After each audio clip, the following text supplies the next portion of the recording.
Assalamualaikum warahmatullahi wabarakatuh. Alhamdulillahilladzi ayyada habibahul mustafa kasyamsi wa duhaha wa bisunnati kal qamari zatalaha wa man sarahu 'alaiha sarahu fi daw'in nahari iza jallaha wa man a'rada anha a'ishahu fi zulumatil laili iza yaghshaha. Allahumma salli ala sayyidina Muhammadin tibbil qulubi wa dawaiha wa afiyatil abdani wa shifaiha wa nuril absari wa diyaiha wa qudil arwahi wa ridaiha wa ala alihi wa sahbihi wasallim.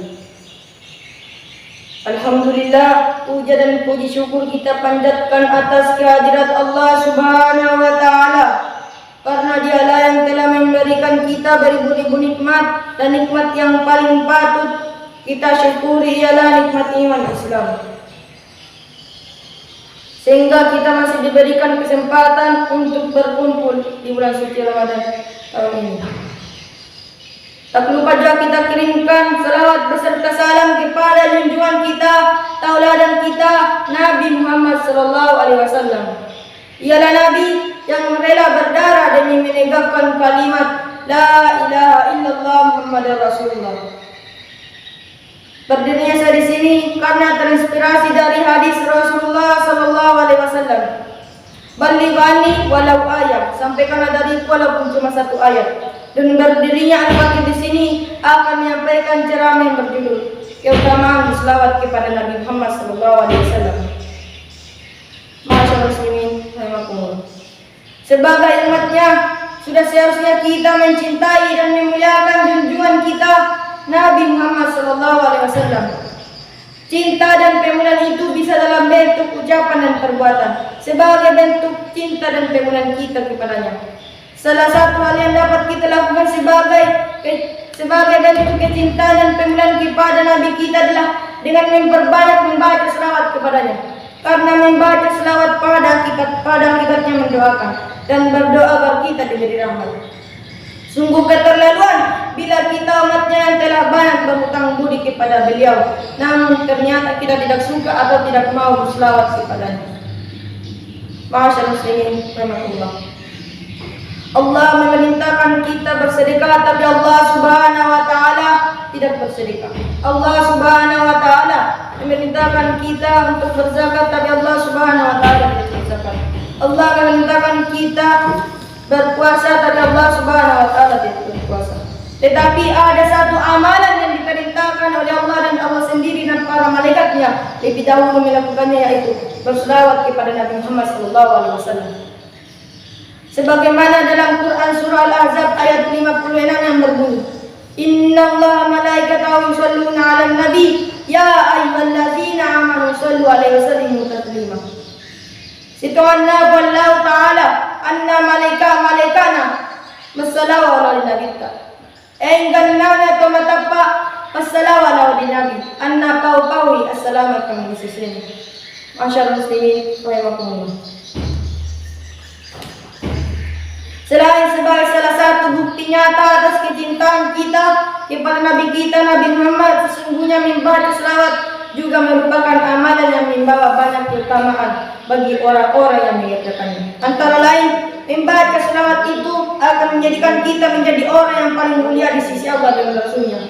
Sebagaimana dalam hadis Rasulullah SAW, Allah nasi yaumal qiyamati aktarum alayya salatan. Manusia yang paling utama di sisiku pada hari kiamat adalah orang yang paling banyak membaca selawat kepadaku.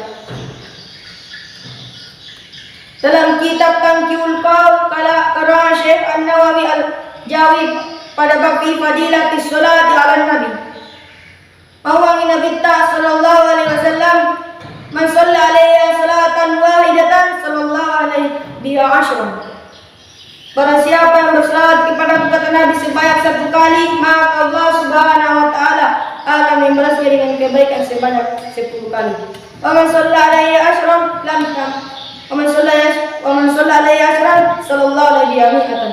Barang siapa yang berselawat kepada kata Nabi sebanyak 10 kali, maka Allah Subhanahu wa taala akan membalasnya dengan kebaikan sebanyak 100 kali. Wa man shalla alaihi mi'atan sallallahu alaihi alfan. Barang siapa yang berselawat kepadaku, kata Nabi, sebanyak 100 kali, maka Allah Subhanahu wa Ta'ala akan membalasnya dengan kebaikan sebanyak 1000 kali. Faman shalla alayya alfan lam tamassahun nar. Barang siapa yang berselawat kepadaku, kata Nabi, sebanyak 1000 kali, maka haram jasadnya menyentuh neraka.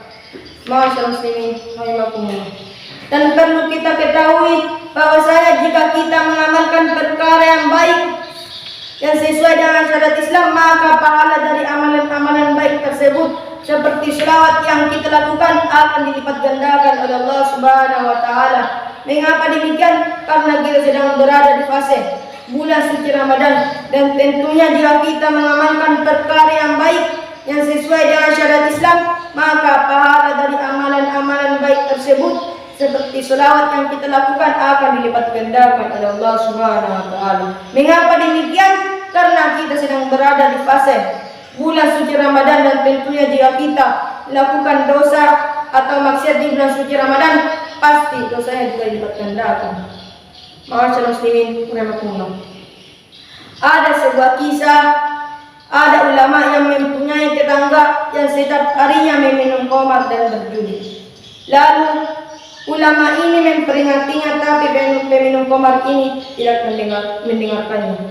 Dan pada suatu ketika ulama ini bermimpi bertemu dengan peminum khamar ini di surga dengan derajat yang tinggi.